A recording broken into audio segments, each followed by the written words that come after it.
Eu queria dar uma rápida explicação sobre o que é ser pentecostal, né? Eu creio que foi domingo, depois da escola dominical, um pastor veio me visitar, um amoroso irmão, pastor das Assembleias de Deus, e ele perguntou: o seu ministério é um ministério pentecostal?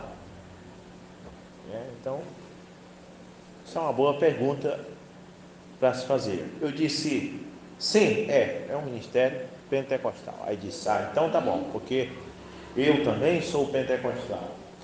Nós não podemos conversar há muito tempo, né? Mas eu queria explicar porque muitas pessoas que nos ouvem, por exemplo, hoje o irmão João Alberto cantou mais hino lento, mas o irmão João Alberto também tem cantado hinos assim rápidos, né? Porque é preciso entender uma coisa, que não existe a questão do Pentecoste significar a rapidez ou a lentidão dos hinos. Amém? Que as pessoas escutam nós cantando somente crer, aí eles dizem que a igreja é morta e tem que cantar assim: há uma coluna de fogo no meio de nós, no meio da coluna, assim, eu ouvi uma voz. Isso também é bom, mas todo hino não pode ser também assim: a coluna de fogo no meio de nós. Então, a questão está na unção. É igual orar. Eu vou dar um exemplo aqui. Há muitos anos atrás, creio que foi em 2002, eu acho, nós tivemos um encontro de pastores em Santa Bárbara,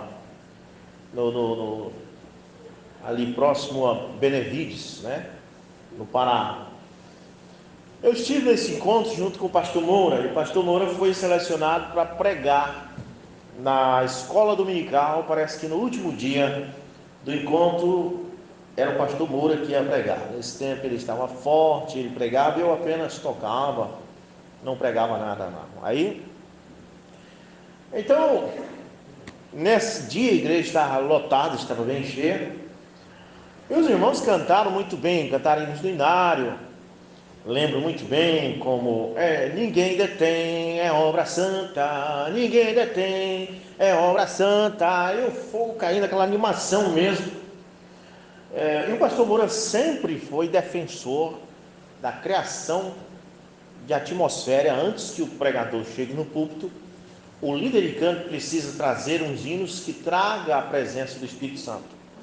E eu não tenho nada que reclamar disso, amém? Nosso irmão João Alberto é especialista nisso, faz muito bem no que faz. E eu tenho recebido elogios de pastores lá de fora que têm visto o irmão João Alberto cantando e têm me dito: você tem um excelente líder de cântico. Amém. Mas eu só estou mostrando para vocês que quando o irmão João Alberto canta um hino rápido ou quando ele canta um hino lento, não faz diferença a questão da unção, amém? A questão da unção. Então, eles tinham cantado muitos hinos, como aquele: minha vida seja assim, alcançada sempre a ti, e tal e tudo mais. Muito animado o culto. E quando o pastor Moura subiu a plataforma para pregar, ele começou a cantar assim, bota a Fá maior para mim, que eu quero cantar com som que é para você ver. Ele cantava assim: a maior oração é o amor, a maior oração é o amor. Quando ele começou a cantar assim, lágrimas começaram a rolar nos olhos das pessoas e gente começou a pular e glorificar, e irmãs falando em língua e profetizando, e o fogo caiu e ele começou a pregar. E você me pergunta: mas como ele conseguiu que o Espírito Santo descesse com um hino tão lento desse? Que para esses que acreditam que Pentecoste é hino balançado, diz: não pode, mas pode, porque a questão não está no balanço do hino, mas na unção. Amém? Na unção. Então, até mesmo na oração, olha, tenho visto pessoas orando, esses pentecostais se chamam pentecostais, né? Ah, porque Jesus, grita, grita, só falta arrebentar a caixa. E às vezes homens chegam, pegam o microfone e dizem: Senhor, nós estamos aqui na tua presença, e aí o fogo desce. É a questão. E às vezes é bom a oração também assim, mas isso depende da circunstância. Isso, eu só estou dizendo que não faz diferença se a oração é lenta ou agitada. Se o hino é lento ou agitado, o Espírito Santo pode manifestar dos dois jeitos, né? Por que eu estou falando isso? Porque há muitas pessoas que acham que ser pentecostal é balançar. E então eles estão cantando forró na igreja para tentar demonstrar que são pentecostais. E aí até eles chamam crente canela de fogo. E aí eles grita, e não é isso. Às vezes também você se enche de unção a tal ponto que você grita, né? E às vezes nem chega a isto. A unção desce, mesmo você cantando Eu Amo, como irmão João Alberto cantou esta noite aqui. Então, para provar isto, eu quero que vocês fiquem sentados enquanto eu leio uma escritura que está em 1 Reis, capítulo 19. Eu não sei se vocês estão entendendo, eu não estou dizendo que tem que cantar rápido nem que cantar lento. Eu estou dizendo porque nós estamos falando para o grupo e existem muitas pessoas no grupo de outras igrejas, e que às vezes falam, algumas pessoas, né, no grupo não tem tido essa reclamação, mas eu já tenho visto pessoas que veio visitar aqui e disse que gosta do balanço, né? Mas veja bem, olha só, 1 Reis capítulo 19, Elias foi para o Monte Horebe, o monte de Deus, quando ele estava sendo perseguido por Jezabel. Ela queria matar o profeta. E para você entender isso, você tem que ler todo o capítulo 19, mas eu vou pular para o verso 10, 1 Reis capítulo 19, verso 10, só para você entender. Então Deus chegou com Elias, ele perguntou: o que tu fazes aqui, né? Tu está fazendo aqui no Monte Horebe, escondido nessa caverna, Elias? E ele explicou: porque mataram os teus profetas e Jezabel procura matar a mim também. Então no verso 10 de 1 Reis 10, verso 1 Reis 19, verso 10, ele disse: eu tenho sido muito ciumento pelo Senhor Deus dos exércitos, porquanto os filhos de Israel têm abandonado o teu pacto, lançado abaixo os teus altares e matado os teus profetas com a espada. E somente eu restei, e eles buscam pela minha vida para me tirarem, para me matarem. E ele disse: sai e põe-te de pé sobre o monte diante do Senhor. E agora veja bem, então Deus disse a Elias: sai para fora, eu vou aparecer para ti, eu vou vir aqui para nós conversar. Oh, que coisa! Então é a mesma coisa de um culto, né? A presença de Deus. Será que temos que cantar lento ou balançado para Deus se fazer presente e para nós ter um culto de Pentecoste? Tanto faz. Às vezes pode ser num hino agitado, animado, e às vezes não precisa. Amém? Então diz assim, e ele diz: sai e põe-te de pé sobre o monte diante do Senhor. E eis que o Senhor passou por ele, e um vento grande e forte rasgou os montes. Pronto. Primeiro vem um vento grande e forte, rasgando os montes, né? Como aquelas tempestades que arranca árvores, rebenta tudo. É comparado ao crente que acha que Deus vai manifestar só se pôr lá e gritar e rebentar tudo. Mas vem, e fez em pedaços as rochas diante do Senhor, mas o Senhor não estava no vento. Amém? Sacudiu tudo, balançou tudo, teve tanta pancada de vento, mas a Bíblia diz: mas o Senhor não estava no vento. Isso significa que um culto com gritaria e pulo, hino agitado, não significa que Deus está naquilo. Amém? Veja bem. E depois do vento, um terremoto. Opa, sacudiu as montanhas. Mas o Senhor não estava no terremoto também. E depois do terremoto, um fogo. Lá vem um fogo lambendo tudo. Aí a Bíblia diz: porém o Senhor não estava no fogo. E depois do fogo, uma voz calma e baixa. E assim foi quando Elias ouviu isto, que ele envolveu a face com o Senhor, com o seu manto, e saiu e se pôs de pé à entrada da caverna. E eis que ali lhe veio uma voz e disse: o que faz aqui, Elias? Aí Deus estava na voz mansa e suave. É por isso que os irmãos pularam naquele culto de Santa Bárbara, gritaram e queriam mostrar-se pentecostal. Há uma coluna de fogo no meio de nós, e no meio da coluna se ouve uma voz. Mas quando o pastor Moura subiu, que cantou a maior oração é o amor, aí o Pentecoste desceu. Agora, irmão, o que você está dizendo com isso? Você está dizendo que a gente não tem mais que entrar nessa unção? Não faça isso, não entenda dessa forma. Continua normal, amém? Só estou explicando porque não é os irmãos aqui da mensagem aqui de Bragança que pensam assim, mas os denominacionais, né, acham que tem que balançar o esqueleto para significar a presença, o Pentecoste.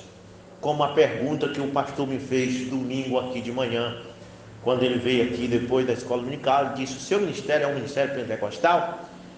E eu disse: mas se ele assistisse um culto nosso e visse nós cantando eu amo, ele dizia: não é pentecostal. E é pentecostal. Mesmo cantando eu amo lento desse jeito, é pentecostal, porque a questão não está no balançar, mas na unção. Amém? Na unção que aquilo vem. E aquilo pode vir às vezes no hino animado e pode vir no hino lento. O Senhor se manifesta da forma que Ele quer. Isso é Pentecoste. Não é isso aí que eles estão falando. Pentecoste é uma certa igreja, uma certa denominação.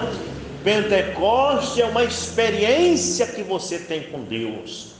Essa experiência pode acontecer numa oração fervorosa, que você não conseguiu se controlar, o Espírito que tomou e você gritou e rolou no chão de alegria. Ou pode vir numa oração suave. Pode vir dos dois jeitos. Amém? Então é desta forma que é. Então por isso que muitas vezes a pessoa, para mostrar que é pentecostal, grita, só falta rasgar a garganta, e aquilo é só grito seco, sem unção. Não é Pentecoste. Pentecoste é deixar acontecer livremente. Amém? Pentecoste é você começar a orar ou cantar e você sentir a alegria. Então quando isso acontecer, deixa acontecer. Deixa ir para frente. Amém? Mas eles não, eles ficam gritando, só falta estourar a garganta para mostrar para as pessoas que são pentecostal, e o Pentecoste não está ali. Porque o Pentecoste não é isso. Pentecoste é uma experiência que você está tendo com Deus. E nós temos tido pessoas no nosso meio que têm tido essa experiência, essas coisas tão boas aqui em Bragança, em Garrafão do Norte. Nós temos irmãs ali que às vezes o irmão João Roberto está cantando, a unção desce e elas começam até a saltar de alegria. E quando isso acontece, eu tenho dito: não mexa, deixa Deus trabalhar, deixa Deus usar a serva dele. Amém? Não é que a irmã está fazendo aquilo ali para mostrar que ela é pentecostal, não, é porque Deus tomou ela. Assim eu acredito e assim eu gosto, eu amo isto. Amém? Graças a Deus. Então, isso é ser pentecostal, não é por força, mas deixar acontecer naturalmente ali. Você, Deus, começa a alegrar e não controla mais. Foi o que aconteceu com Davi, quando a arca do Senhor ia entrando ali na cidade, no palácio. E ele começou, irmão, a pular na frente da arca, saltando assim, todo estranho. Ninguém tinha nunca visto o rei, gente. É o rei, um homem da alta classe, é o primeiro cavaleiro da cidade, né? O chefe de estado. Começou a pular, e a rainha, a esposa dele, olhou da janela e: que coisa mais esquisita, olha a situação desse homem, para com isso, homem. Não era Davi fazendo isso para se amostrar, querendo mostrar que é pentecostal, não, irmão. É que ele estava sentindo uma alegria. Amém? Então, por isso que a gente cante: o Espírito de Deus se move em mim, eu pulo como o rei Davi. Então é isso que eu gosto. Isso eu gosto. E aqui tem acontecido isso, graças a Deus. Temos irmãos aqui que eles têm feito isso. Por que o irmão João Roberto hoje não quis agitar? Não era para acontecer isso. O Espírito hoje queria ir nos lendo. Amém? Amém? Então vai acontecer do jeito que o Espírito quer. Amém? Não do jeito que nós queremos. Agora, quando Deus quiser alegrar coisas também com hinos animados, vai acontecer, mas também não é forró, amém? Não, é hinos que animam, mas que alegram a alma. Glória a Deus, amém, graças a Deus. Então, eu tenho aqui na minha mão um livro que foi doado por um teólogo que tem muita raiva de nós. Tinha muita raiva do pastor Moura, ele. Mas ele é muito legal. Ele nos deu um livro das Assembleias de Deus sobre a história, né, das Assembleias de Deus. E o nome dele é Dr. Fredson Magalhães. Fredson Magalhães, ele é pastor de uma certa igreja aqui, é muito gente boa, mas ele não gosta desse ministério, porque nós não batizamos no nome da Trindade, como ele. E por causa disso, ele escreveu até um livro uma vez, combatendo esse ministério aqui. Mas ele fez um livro chamado A História das Assembleias de Deus, e nesse livro ele colocou algumas coisas de verdade ali, né, que nós já temos falado. Mas sempre eu tenho falado na pregação e eu digo: é num livro que eu tenho lá em casa, mas hoje eu trouxe um livro, para não ficar nesse negócio, ó, o livro que eu tenho lá em casa, mas é o livro que eu tenho aqui no púlpito agora, A História da Assembleia de Deus, escrito pelo irmão Fredson Magalhães, história de Daniel Berg do Navigli, quando chegaram ao Brasil. E continuando esse tema sobre o que é ser Pentecoste, o que é ser pentecostal. O irmão Branham conta que houve um reavivamento pentecostal no país de Gales.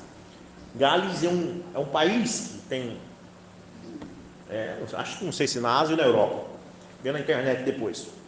Mas esse reavivamento pentecostal ia ser num certo lugar, num certo auditório, aonde era para ir só pessoas pentecostais, crente canela de fogo, como eles dizem, que cantasse forró mesmo e que sacudisse, balançasse a cintura mesmo, para mostrar que era pentecostal segundo o Pentecoste deles, né? E então chegou uns obreiros, uns ministros de fora, que não conhecia a cidade onde ia ser o reavivamento, e estavam andando na rua de carro procurando onde era o local do reavivamento pentecostal de Gales. E chegaram numa certa praça e havia ali um guarda com um castete na mão, e o guarda estava assoviando o hino, e o hino era: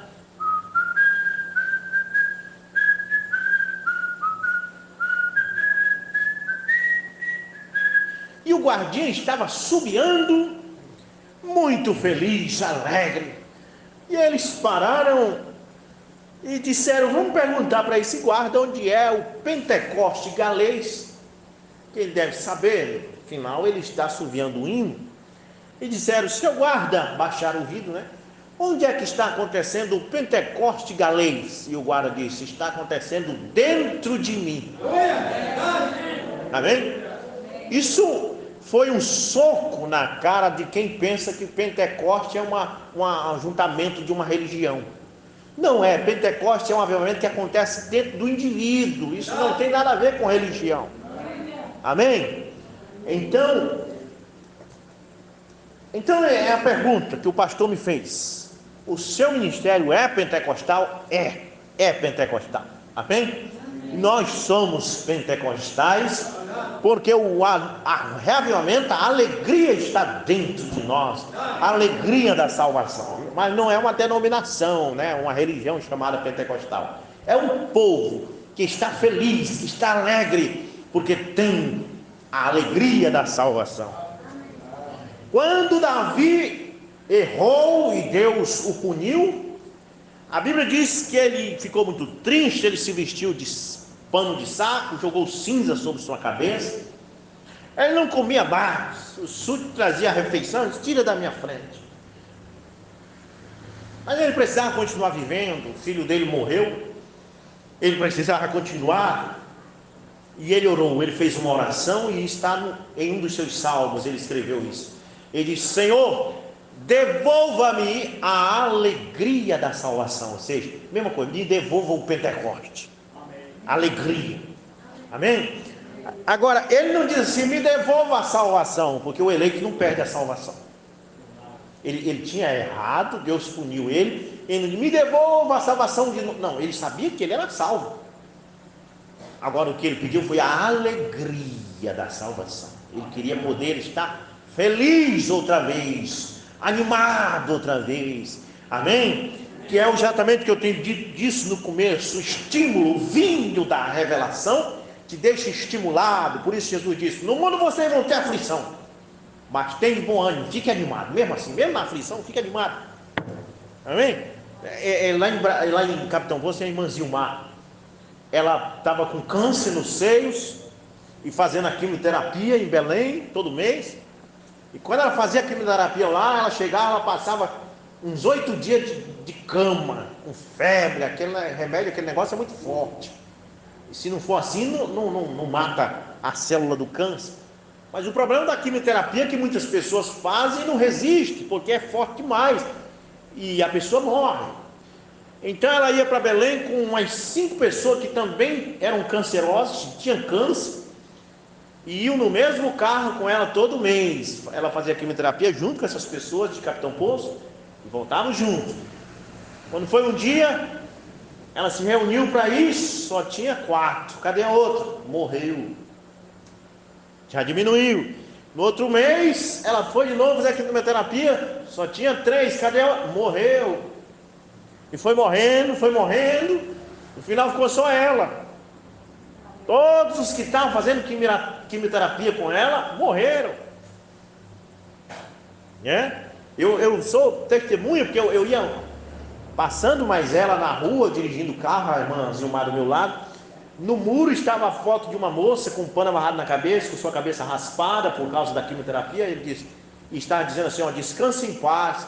E ela disse: ó, essa moça estava fazendo comigo, morreu a semana passada. E isso assusta. E as pessoas, algumas pessoas que não têm amor no coração, dizem: ah, mano, você também vai, isso aí não tem jeito não. É triste você estar nessa situação e alguém tirar suas forças, em vez de te dar força. Mas a irmã Zilmar, com todo esse problema, irmão, com medo de morrer, sabendo que tinha câncer, sabendo que todas suas colegas já tinham morrido, mas você chegar na cozinha dela, ela estava: oh glória, oh aleluia. Isso é que é Pentecoste. Jesus diz: no mundo tereis aflição, mas tem de bom ânimo. Mesmo com toda essa aflição, mas ela estava animada. Por quê? Pentecoste ali. Isso é que é Pentecoste. Amém? Isso é que é Pentecoste. O Pentecoste estava em Jó, que ele perdeu os filhos, perdeu o gado, perdeu as ovelhas, e o Satanás colocou a lepra da cabeça até a planta dos seus pés. Ele se assentou em cima do monte de cinza, se coçando com o carro de telha, e dizia à mulher dele: amaldiçoa esse teu Deus e morre. E ele dizia: tu falas como uma louca. Deus deu, Deus tomou. Louvado seja o nome do Senhor. Estimulado. mesmo com lepra, mesmo perdendo seu gado, sua fazenda, seus filhos, ele estava estimulado. Isso é Pentecoste. Pentecoste não é uma religião que você pertence, uma denominação. Pentecoste é a experiência que você individualmente está tendo com Deus. Aleluia! Portanto, por isso que eu respondi ao pastor, né? Somos pentecostais. Amém? Você é pentecostal. Ah, mas cantou hino lento. Cantar hino lento significa que não é pentecostal? Não tem nada a ver. Ele orou lento, não tem nada a ver. Amém? A questão não está se é lento ou se é agitado. A questão está na unção. Aleluia. Mas também não estou dizendo que você não tem que orar animado também. E nem dizendo que não tem que cantar um hino mais rápido também. Isso deixa Deus dirigir. Mas só estou dizendo que quando cantar lento também não significa que não é pentecostal. Amém? Glória a Deus. Muito bem. Muito bem. Então, para mostrar para vocês, o irmão Daniel Berg e o irmão Gunnar Wingre não eram americanos. Amém? Muita gente pensa que eles eram americanos. Não, eles eram suecos, da Suécia. Mas eles foram para os Estados Unidos porque eles souberam que nos Estados Unidos o Espírito Santo estava descendo ali na rua Azusa, né, na Califórnia. Eles queriam conhecer isto, que era chamado, deixa eu ver se eu acho o nome aqui, não era Assembleia de Deus, aqui está o nome, eu tenho o nome aqui, era Missão Apostólica da Fé, não chamava Assembleia de Deus, isso aí foi depois que eles morreram e botaram esse nome, mas era Missão Apostólica da Fé, batizavam em nome de Jesus, e as línguas que eles falavam não eram essas que eles falam hoje, que hoje eles falam Xalabandaia, né, ou Xalabandaia, Siricai, Siriana, e se você perguntar o que você falou, ele não sabe, porque eles querem que você ache que eles é pentecostal, porque tem que falar em língua de qualquer forma, mas a Bíblia ensina que nem todo mundo fala língua, porque o falar em língua é um dom, e Paulo diz, a uns foi dado o dom de língua, a outros o dom da palavra, a outros o dom de interpretação. O que Paulo está dizendo é que nem todo mundo na igreja fala língua, só que eles, os denominacionais, pensam que se você não falar em língua, você não tem o Espírito Santo. Aí as pessoas, com medo de você dizer que ele não tem o Espírito Santo, ficam falando em língua à força, que nem é língua. Entendeu? Porque pensa, se eu não falar em língua, eu vou dizer que eu não tenho o Espírito Santo. Aí ele começa a falar qualquer coisa, blá, blá, blá, blá, qualquer coisa. Mas, na verdade, se você não falar em língua, não significa que não tem o Espírito Santo, porque o falar em língua é um dom, que pode ter gente que tenha na igreja e outros podem não ter. Como o da palavra, que alguns têm o dom de pregar a palavra e outros não têm. Alguns têm o dom de cantar e outros não têm, porém, não significa que só o que tem o dom de cantar que tem o Espírito Santo. Amém?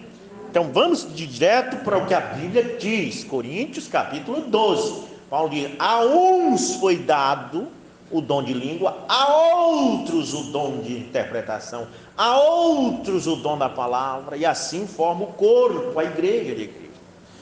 Então eles pensam, né, que tem que falar, é obrigado, porque senão não tem o Espírito Santo. Aí que vem o erro, aí as pessoas começam a fazer como o meu irmão fez com o pastor William Marca, que Deus o tenha, né, um bom homem americano que esteve morando conosco em 1983 em Tailândia. Chegou ele e o irmão Benjamin, eles gostavam muito do pastor Moura, e trouxeram 2 caçambas para mim. Ainda me lembro que a minha era azul, aquelas caçambas de plástico que em cima vem mais outra, um carrinho de boi pequeno com um monte de boizinho dentro. Vocês lembram desse tempo que saía? Acho que o irmão Kennedy aqui ainda brincou com esse tipo também. Nós somos muito velhos, irmão, nos anos 80, né? Então trouxe uma azul para mim, uma vermelha para o meu irmão. Olhei na rua lá e vem aqueles 2 homens que davam quase 3 metros de altura, branco, era americano, um era canadense e o outro americano. O irmão Benjamin já falava português, ele chamava a irmã Gorete de irmã Gourete, porque no inglês o G-O tem um som de go, você entende? Go, então Gouret, fala Gouret. Então, mas o irmão William Marca não falava nada, só falava em inglês. O irmão Benjamin falava com ele em inglês na mesa lá, os dois. Então, mas nesses dias que eles passaram lá em casa, o irmão William Marca começou a aprender alguma coisinha de português e batia na minha cabeça e dizia: irmãozinho, legalzinho. Ele foi desenvolvendo aí um pouquinho e teve um grande culto com a presença dos dois estrangeiros. A igreja encheu, lotou. E então nós estávamos ali, nós era tudo menino assim como o Wesley. E o meu irmão queria tomar banho no rio, a minha mãe não deixava. Então ele disse: Rubens, neném, chamava neném para mim. Até hoje a mamãe ainda me chama de neném às vezes. Então, hoje eu vou, porque no conceito dos americanos, você só podia batizar nas águas se você falasse em línguas.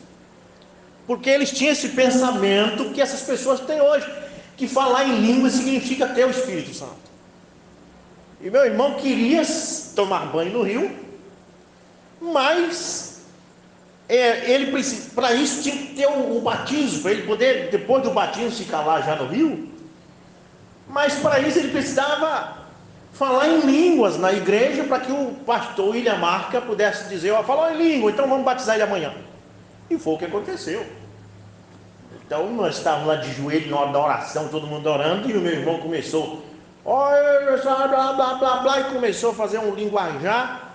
E o irmão William Marca viu aquilo, chegou e botou a mão na cabeça e disse: oh, glória a Deus, irmãozinho está sendo batizado com o Espírito Santo. E não era o Espírito Santo. Você entende?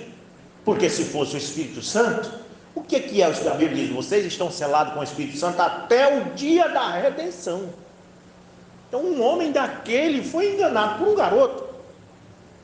Você entende? Por quê? Por não conhecer a palavra. Agora a pesquisa na internet soube que ele faleceu há uns 2 anos atrás, o irmão William Marca. Ficou bem idoso, naquele tempo ele tinha uns 45, 50 anos. E agora, depois de 30 e tantos anos, ele faleceu. Mas que Deus o abençoe, né? Mas só mostrando para você como as pessoas estão enganadas. Falar em língua não é batismo do Espírito Santo, é dom. E também as línguas que os apóstolos falavam não era esse linguajar que eles falam hoje. Mas Deus instituiu as línguas estranhas para ganhar almas. Porque quando os apóstolos começaram a pregar o evangelho, os apóstolos só sabiam falar o hebraico. Os apóstolos ali, Pedro, Tiago, João, o idioma que eles falavam era hebraico. E era hebraico ruim, igual nós falamos português, é só o que nós sabemos falar, e é português ruim. Pedro da mesma forma, ele falava hebraico ruim. Então mas só que o evangelho precisava se expandir, precisava alcançar os gregos, precisava alcançar o povo da Etiópia, os egípcios, os asiáticos. Mas como Pedro ia pregar para esse povo se Pedro mal falava o hebraico? Então quando Pedro levantou a cabeça ali no dia de Pentecostes, naquele dia que eles estavam clamando ali por Deus, aí ele olhou, tinha quase que 3.000 pessoas na frente da congregação. E você sabe quem era esse povo que estava lá? Era tudo estrangeiro. A Bíblia diz, tinha gente da Etiópia, tinha gente da Panfilha, da Ásia, tinha gente da Capadócia.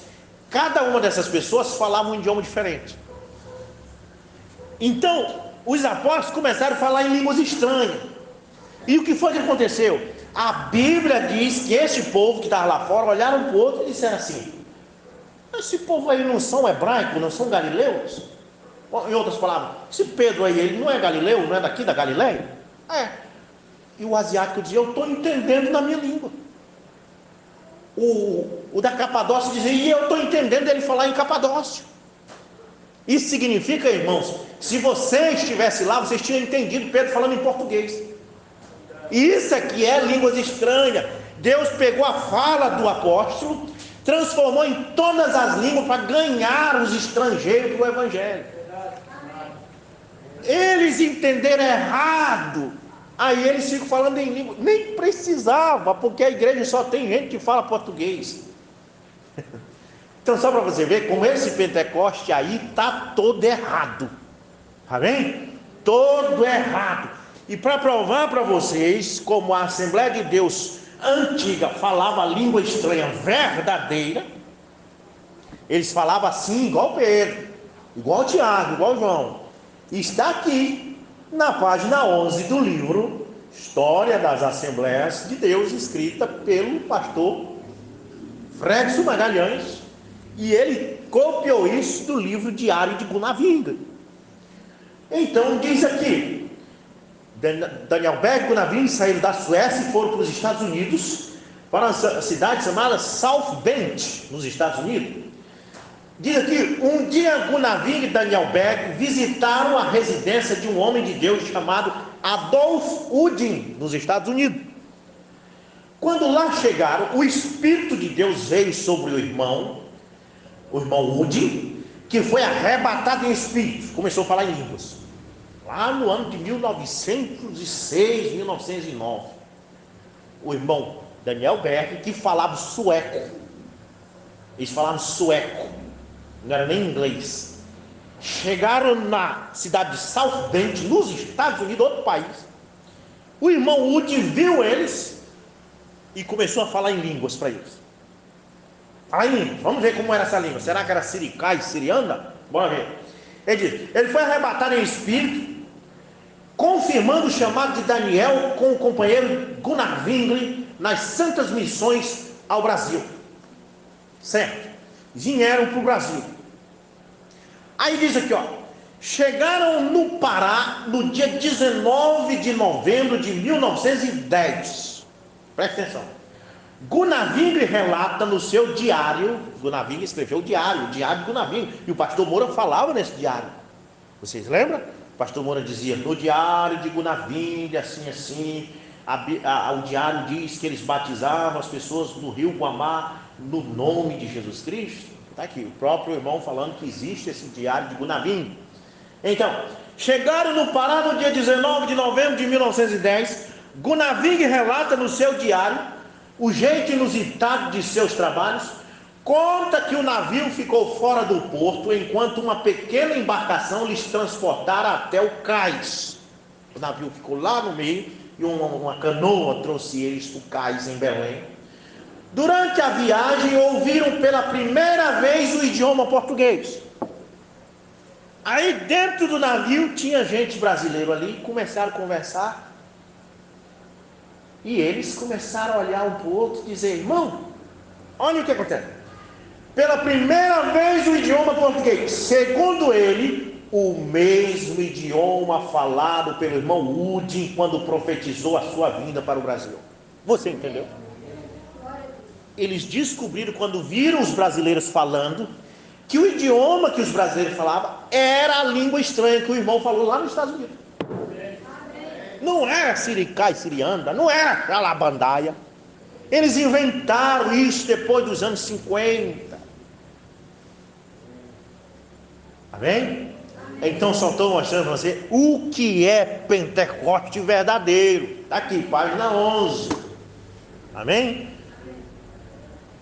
Sem falar, creio que foi a irmã Celina Albuquerque, que também falou em língua na cidade de Soures, aqui do Pará.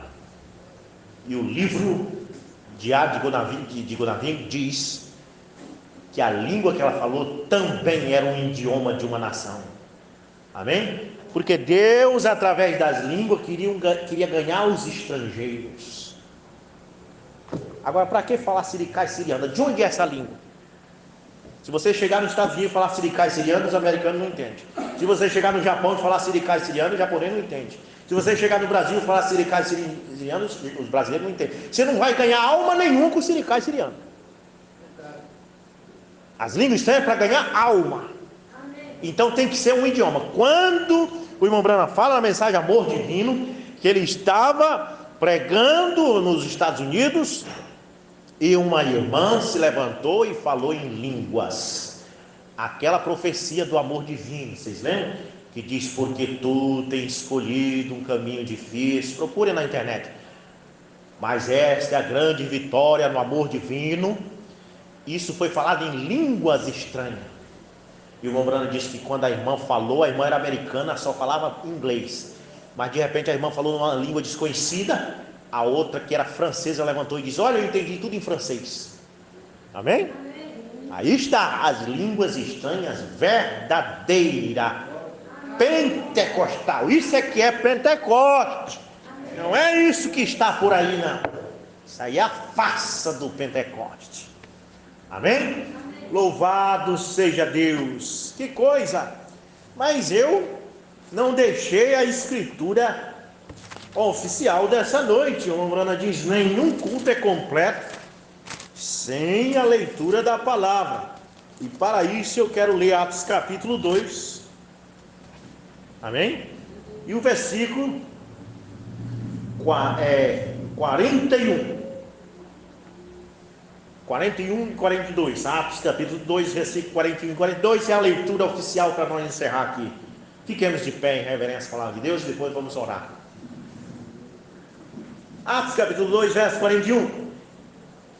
Então os que alegremente receberam a sua palavra foram batizados, tudo em nome de Jesus, né? E naquele dia acrescentaram-se em torno de 3.000 almas. Verso 42. E eles continuaram firmemente na doutrina dos apóstolos, e na comunhão, e no partir do pão, e nas orações. Amém? Então isso que é Pentecoste, perseverar, continuar na doutrina dos apóstolos. Louvado seja Deus. Amém?